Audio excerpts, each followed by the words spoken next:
Lihatlah, itu adalah rumah bagi miliaran makhluk hidup yang sudah menaungi bola biru indah itu sejak miliaran tahun yang lalu.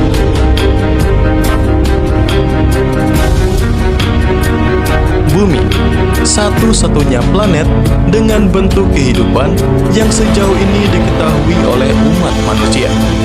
Di luar itu, sampai saat ini masih belum dapat dipastikan apakah ada bentuk kehidupan serupa di antara triliunan planet yang tersebar di seluruh penjuru alam semesta ini.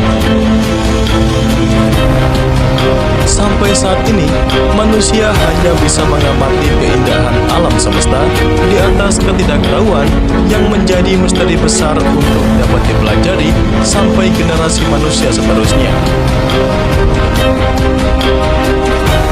Bumi kita ini memang kecil di antara gemerlap objek eksotis lainnya yang ada di alam semesta ini. Jika dilihat dalam skala kosmik, planet bumi kita ini tidak lebih hanya akan terlihat bagaikan butiran pasir yang ada di gurun Sahara. Di dalam sistem bintang kita saja atau matahari, bumi tidak akan tampak besar jika dibandingkan dengan planet lainnya yang ada di sistem bintang ini. Tata surya kita ini terlalu luas untuk membuat bumi menjadi besar. Lalu seberapa luaskah sistem bintang atau tata surya kita ini? Jadi, coba Anda bayangkan saja, jarak antara bumi dan matahari adalah sekitar 150 juta kilometer. Dengan jarak itu, para astronom menggunakannya sebagai cara pengukuran jarak antara satu objek dengan objek lainnya. Jarak antara bumi dan matahari dibulatkan menjadi 1 SA atau satuan astronomi, yang berarti 1 SA sama dengan 150 juta kilometer. Sekarang, sebagai perbandingan jarak matahari dan sabuk Kuiper atau tempat Pluto berada adalah sekitar 50 SA. Jika dihitung dengan jarak satuan kilometer, 50 SA sama dengan sekitar 7,5 miliar kilometer. Nah, itu merupakan jarak yang sangat-sangat jauh dan sudah bisa membuat sistem bintang kita tampak dengan luasnya. Namun, apakah itu luas dari tata surya kita? Jawabannya tentu adalah tidak. Semua itu dikarenakan ukuran sebenarnya dari tata surya kita didefinisikan oleh jangkauan gravitasi dari matahari. Untuk saat ini, wilayah terjauh di tata surya kita adalah awan Oort yang terletak sekitar 100.000 SA. Dengan jarak sejauh ini, pengukuran dengan SA atau satuan astronomi pun akan susah. Oleh karena itu, para astronom membuat satuan perhitungan lainnya untuk dapat mengukur jarak sejauh ini. Dan satuan itu disebut sebagai tahun cahaya.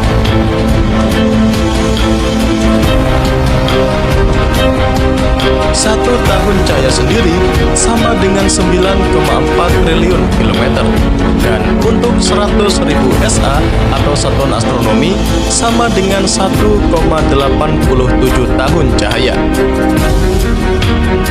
Jadi, luas dari tata surya kita ini bisa dibilang adalah sekitar 1,87 tahun cahaya atau hampir sekitar 18 triliun kilometer.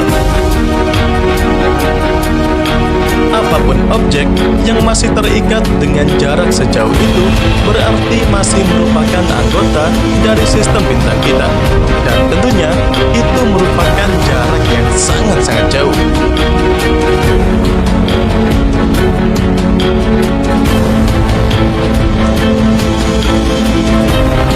Dari penjelasan tadi, Anda semua mungkin sejenak sudah mengetahui betapa luasnya sistem bintang kita ini.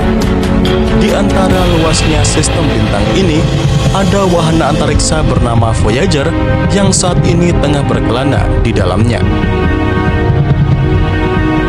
Sejak diluncurkannya dari bumi, Voyager secara total sudah berkelana di dalam sistem bintang matahari selama kurang lebih 44 tahun dan masih terus berjalan hingga saat ini.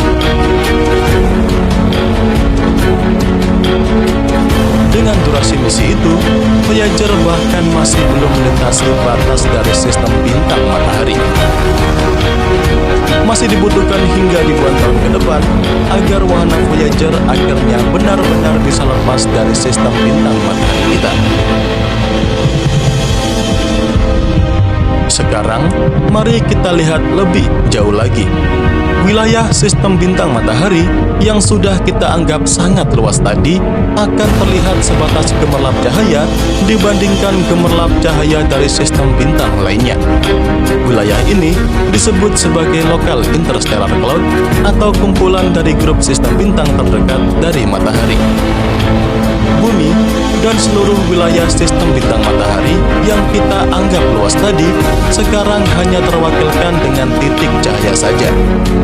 Bahkan, titik cahaya dari sistem bintang kita tidak akan tampak lebih spesial dibandingkan cahaya dari sistem bintang lainnya yang ada di wilayah Local Interstellar Cloud ini.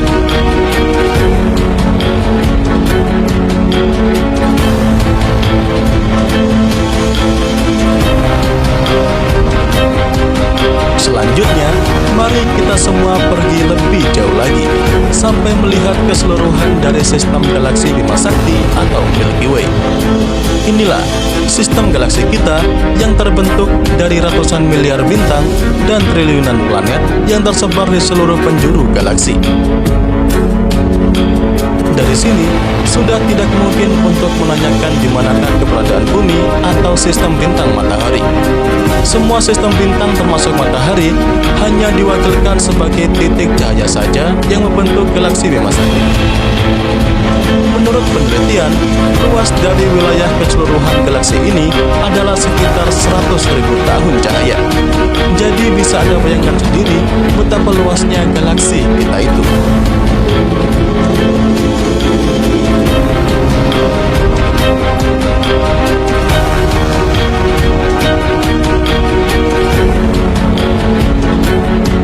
Jika tadi Anda semua sudah mengetahui luas dan megahnya galaksi Bima Sakti kita, sebenarnya itu masih belum ada apa-apanya.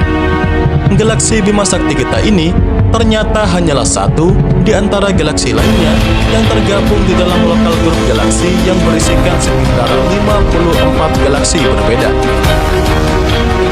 Setiap galaksi memiliki karakteristik yang berbeda dengan Bima Sakti, terutama pada ukurannya yang bahkan 2 kali lipatnya dari Bima Sakti tadi. Kemudian, seluruh galaksi yang tergabung di dalam lokal grup ini saling berinteraksi satu sama lain dengan gravitasi.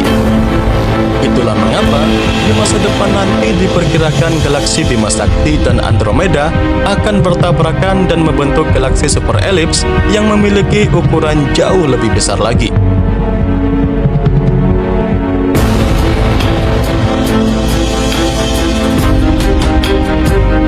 Kemudian kalau kita melihat lebih jauh lagi, maka lokal grup galaksi kita tadi hanya akan menjadi bagian kecil saja dari wilayah yang disebut sebagai Virgo Supercluster ini. Disinilah tempat dari kumpulan grup galaksi berada. Di dalam setiap titik kecil yang Anda lihat itu berisikan banyak galaksi, termasuk galaksi Bima Sakti yang tentunya sudah tidak terlihat lagi. Tapi ini bukanlah akhir dari penjelajahan alam semesta kali ini, karena kita semua akan melihat lebih jauh lagi. Dan sampailah kita di hadapan Laniakea Supercluster, wilayah yang sangat mega dan luas tempat dari kumpulan klaster galaksi di alam semesta ini. Di dalam setiap titik itulah terdapat banyak sekali galaksi. Dan dari sini, sudah jangan tanya lagi bumi ada di mana. Karena klaster galaksi pun hanya akan tampak seperti debu yang melayang-layang di ruang kosong. Semua itu dikarenakan menurut sebuah penelitian, terdapat sekitar 100.000 galaksi di dalam Laniakea Supercluster ini. Lalu, sampailah kita di ujung dari batas pengetahuan manusia mengenai alam semesta ini. Wilayah ini dikenal sebagai Observable Universe. Di dalam sinilah rumah bagi sekitar 2 triliun galaksi di seluruh penjuru alam semesta ini.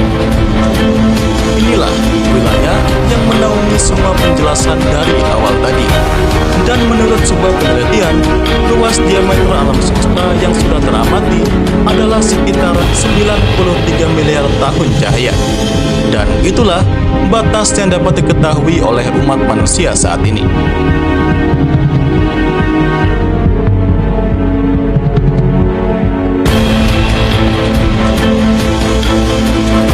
Di luar semua itu tadi, sampai saat ini manusia belum tahu pasti ada apa di sana. Beberapa objek hipotesa seperti galaksi pengembara sudah dijelaskan oleh para ilmuwan. Namun, hal menarik seputar Observable Universe tadi adalah sebuah teori yang mengatakan kalau batas alam semesta yang sudah dipelajari saat ini adalah batas dari satu alam semesta ke alam semesta lainnya, atau sebuah teori yang dikenal dengan nama multiverse. Namun itu semua masih merupakan hipotesa yang didasari dengan dugaan kuat dari para ilmuwan. Bukti untuk menjelaskan keberadaannya pun masih belum ada. Jadi masih sangat jauh untuk mengatakan kalau multiverse ini adalah konsep realita yang benar-benar ada. Namun, hal yang sudah pasti, alam semesta kita ini di luar pengamatan sedang berkembang lebih cepat dari kecepatan cahaya. Jadi dengan begitu, alam semesta akan terus meninggalkan misteri besar bagi generasi umat manusia seterusnya. Pada akhirnya, seluruh penjelasan tadi tidak akan membuat alam semesta kita ini tampak sangat besar, tapi sebaliknya, membuat kita semua menjadi sangat kecil di tengah lautan alam semesta yang semakin membesar. Meskipun begitu, kita semua patut berbangga, karena meskipun kita semua adalah spesies mikroskopik di alam semesta ini, tapi kita semua berani berpikir di luar batas alam semesta saat ini.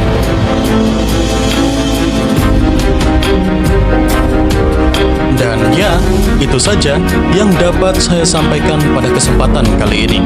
Seperti biasa, semoga dapat memberikan pengetahuan baru seputar dunia astronomi sekaligus hiburan buat kalian semua. Jangan lupa ya, kedepannya masih akan ada banyak lagi pembahasan menarik mengenai dunia astronomi yang akan saya sampaikan. Dan tentunya bakal sayang banget untuk kalian lewatkan. So, tetap stay tune terus ya bersama kami, Nasi Angkasa, Media Astronomi Indonesia.